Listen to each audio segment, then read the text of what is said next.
Have you ever felt that deep, bone-weary exhaustion after a day of being surrounded by people? It's a feeling often described as being peopled out, where the only cure is the click of your front door locking behind you. This video is for you, the person who doesn't just tolerate a quiet night in, but actively craves it. You might find yourself declining invitations, not out of dislike, but out of a deep need to simply be with your own thoughts. Society often labels this as being antisocial, shy, or even strange. But what if that pull towards solitude isn't a social weakness at all? What if it's actually a sign of a highly specific and powerful type of brain wiring? What if there's a profound scientific reason you need to be alone? For years, those who prefer solitude have been misunderstood, often feeling guilty for honoring their own needs. But today, we're going to dismantle that stigma by exploring the fascinating psychology and neuroscience behind your need to be alone. We'll journey through a four-part exploration to understand this trait completely. First, we'll uncover the ancient evolutionary roots that made solitude a vital survival strategy. Then, we'll dive into your brain's unique wiring, revealing the neurological reasons you feel the way you do. After that, we'll see how this wiring unlocks a unique creative power that has shaped history. And finally, I'll give you a practical toolkit to help you manage your energy and communicate your needs without guilt. By the end of this video, you will see your need for solitude not as a flaw, but as one of your greatest strengths.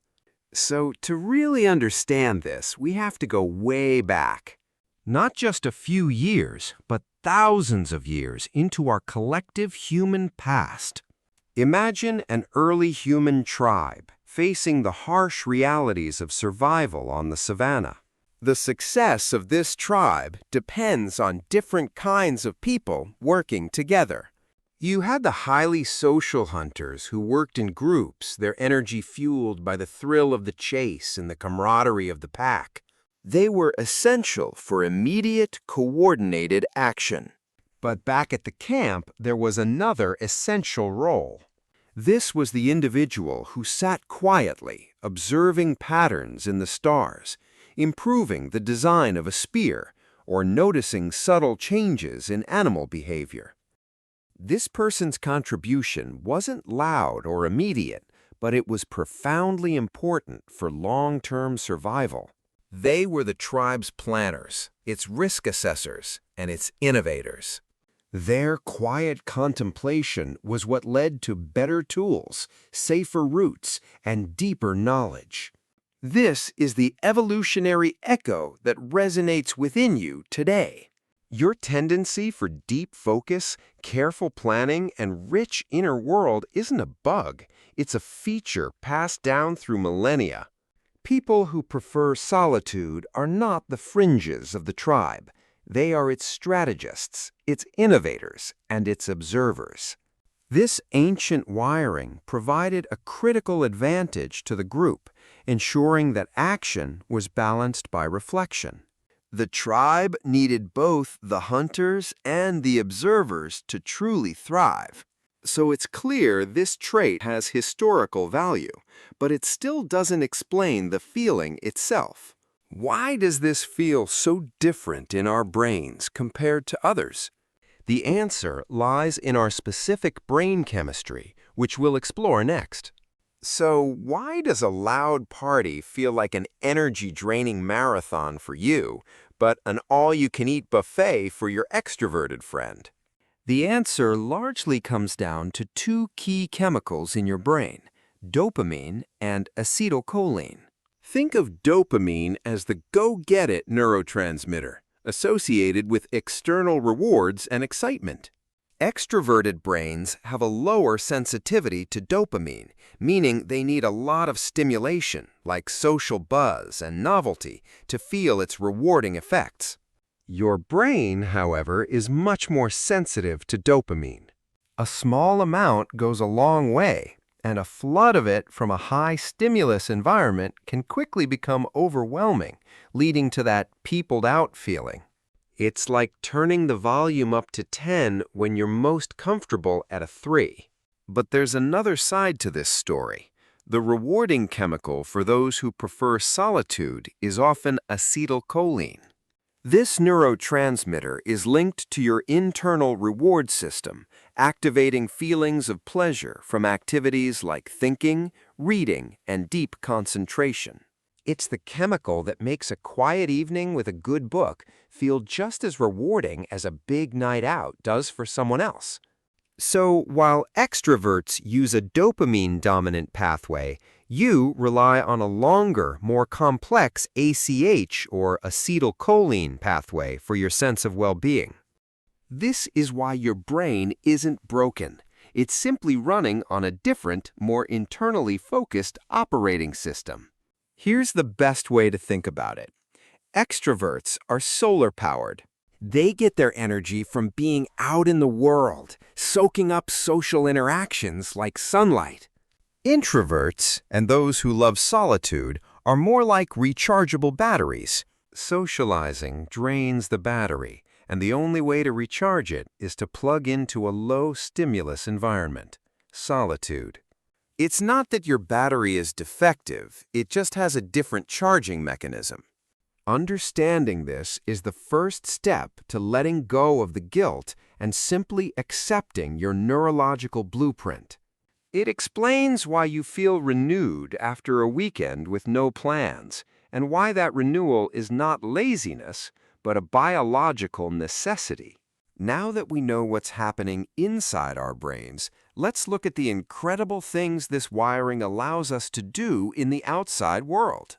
This isn't just about recharging, it's about harnessing a unique form of power. The ability to thrive in solitude is directly linked to the capacity for what author Cal Newport calls deep work. Deep work is the state of distraction-free concentration that pushes your cognitive capabilities to their limit, creating new value and improving your skills.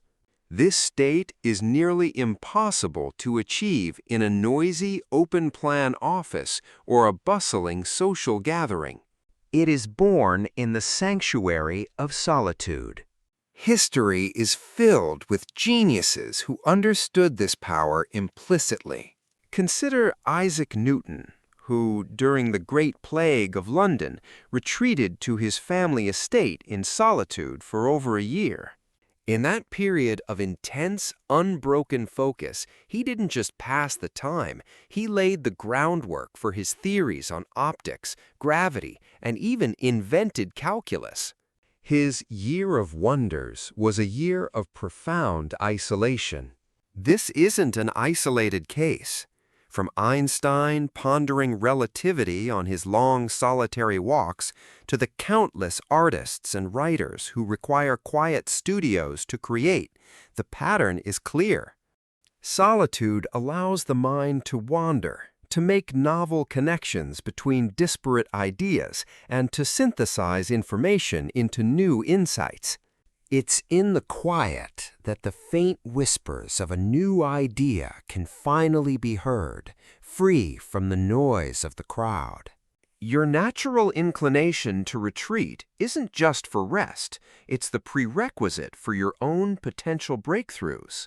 It gives you access to a state of mind where genuine creativity and profound problem-solving happen. Now, we have to be very clear about something important. Everything we've discussed is about chosen solitude. This is not the same as loneliness.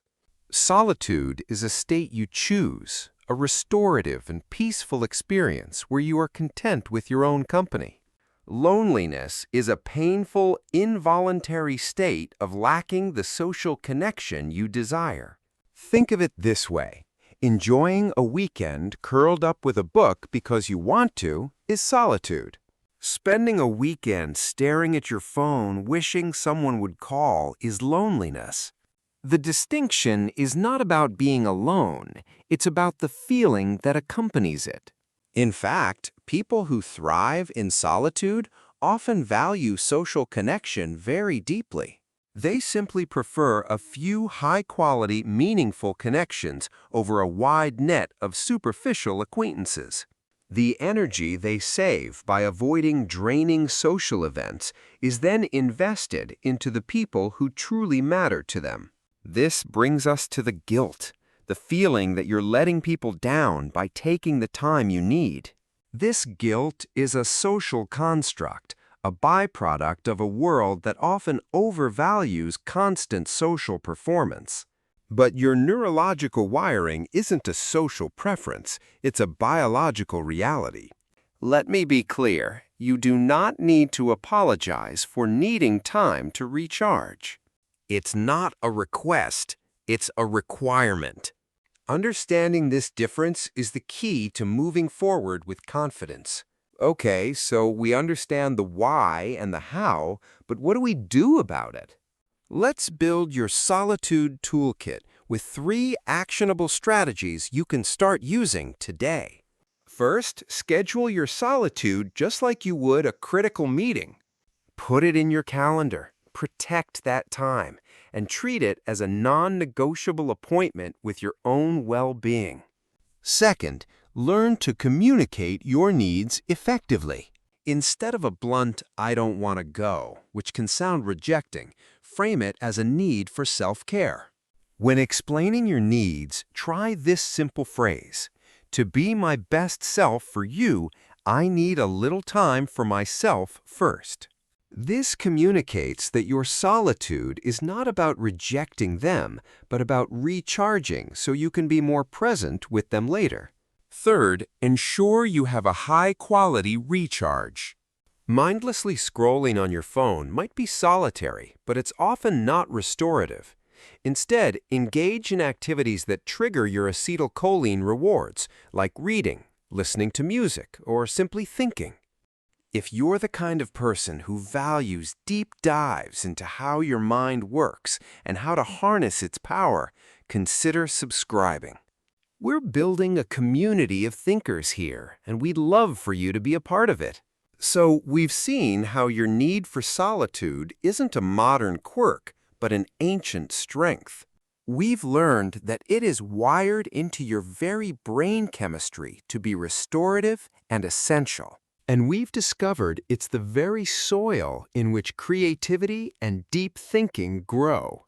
So the next time you feel that pull, that urge to cancel plans for a quiet night in, I want you to see it differently. Don't see it as being antisocial. See it as a strategic act of self-preservation and mental cultivation. Remember that you are not just escaping the noise of the world. You are tuning in to a quieter, more profound frequency where your best self resides. Your solitude isn't an escape from the world. It's a deeper engagement with it. If this video helped you understand yourself better, subscribe for more insights into psychology and personal growth. You are not alone in wanting to be alone, and this channel is a space for that understanding.